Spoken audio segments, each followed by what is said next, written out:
Dinomira kuna Jesu ndiye ndoboneyo yangu zimwe ndichanyura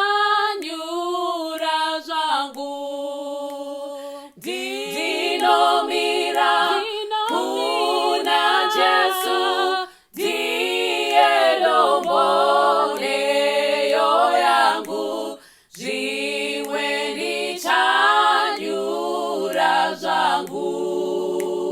Rukariro uru rwangu rusimbire kuna Jesu.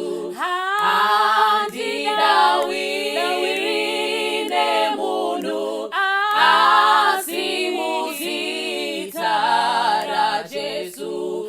Dinomira kuna Jesu ndiye ndoboneyo yangu zimwe ndichanyura zvangu.